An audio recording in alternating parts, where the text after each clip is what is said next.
football program under Dino Babers has had an up and down existence, under his leadership. They've had some really good seasons where they've surprised a lot of people. And then they've had some down seasons. I mean, he was on the hot seat. Most people thought that Syracuse would step away from Dino Babers and hire a new coach this offseason, but they stuck with him. He's very well liked in the community, does a lot of work around the community, himself, his wife, his family, football players, married into his family. So he is locked in to that community and that program, and the players love him. But one thing that we will say that you continue to say always, Saturday is nothing for Notre Dame players.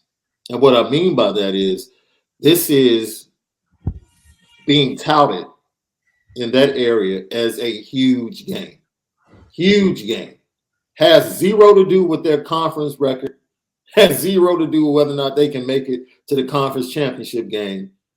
But it's a huge game. It's a sellout. People are clamoring for tickets. They're writing stories on how to go about finding the cheapest ticket 3 days out from the game. It's a huge game for Syracuse, bro.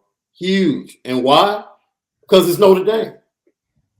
I don't care. Notre Dame can be 3-4, 2-5, 4-3, 7-0.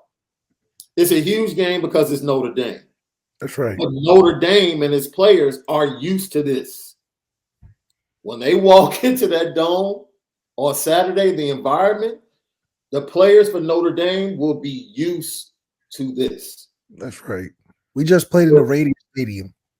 Will Syracuse be used to that type of environment?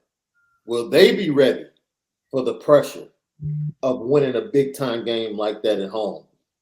That's going to be the difference. And it was amazing because Dino Babers basically begged the Syracuse fans for help in his press conference. Been around a while, and I've played him a bunch of times when I was when I was the assistant coach at Purdue, assistant coach at UCLA, assistant coach at Texas A&M, offense coordinator at Texas A&M. I played these guys a lot, along with all the games that we've had here at Syracuse. And I've only had the opportunity of winning one time. It's very, very difficult to beat these guys. They're extremely well coached. They have fantastic talent, and you normally catch them in a venue. Beating them at their place is really, really hard. I take my hats off to the teams that have done it this year. But for us to have an opportunity here in Syracuse to have Notre Dame come to the JMA Dome, I expect it to be, and I hope it to be, a coming out party for our fans in front of the national media. I mean, this needs to be an animal party. Okay, there goes your movie reference, an animal party out there. And hopefully the fans will come out and show them exactly what our 12th man can do. The only opportunity I had of winning a game against these guys was at Texas A&M when they came to Texas A&M, and our 12th man down there showed off like they always do down there. And we need our 12th man up here to show off. We're going to need them. There's no doubt that Clemson fans help them, and we need our fans to help us. Wait a minute. Talking about how great Notre Dame was yesterday and begging his fan base to make a difference on Saturday. Yo, it makes me wonder how they're favored by 2 points. I'm like, Dino, you got a squad. But it's a difference between being hyped for a game and being able to walk on the field and emotionally handle the energy. That's right? what I was, yeah, Syracuse football players don't consistently get that energy.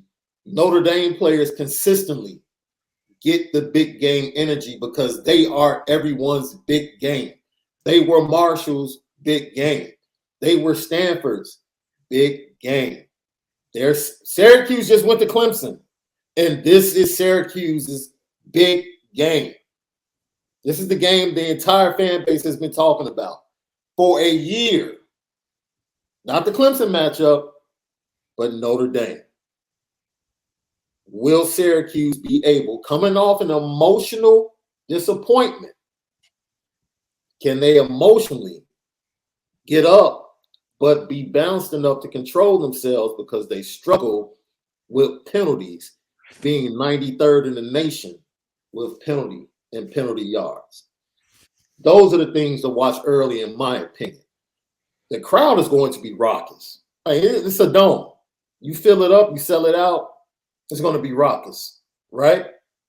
Notre Dame faced that at UNC. They faced that at Ohio State. Like this, what Notre Dame is walking into is probably going to be 75% of the energy they faced at Ohio State opening weekend. Like, it doesn't get any bigger than that. No, it doesn't. But I do think that it does have an effect just in general from just playing in that moment. Drew wasn't a part of Ohio State. Good point. Drew was also nervous at home against a team we're supposed to, break out the new stadium stuff with, everybody's supposed to come have fun, fans run on the field, that kind of thing. But this would be a really a challenge for Drew and how he handles himself in his first ruckus environment. It's crazy to see the coach, just like we talk every week, every team treats us like a Super Bowl game. Little old, nobody cares about us team. They're treating us like a Super Bowl. So, like you said, this has all the ingredients for these guys running on the field, even though they're ranked above us if they win. But I do think too that is a great opportunity for Marcus Freeman to go in there and reclaim some of that essence that he had coming into the season. That this team is for real, this program's for real. What he's doing and what he's envisioning for this program is still happening, and we can put those Marshall games behind us, Stanford behind us, and we're still Notre Dame winning when the chips are down.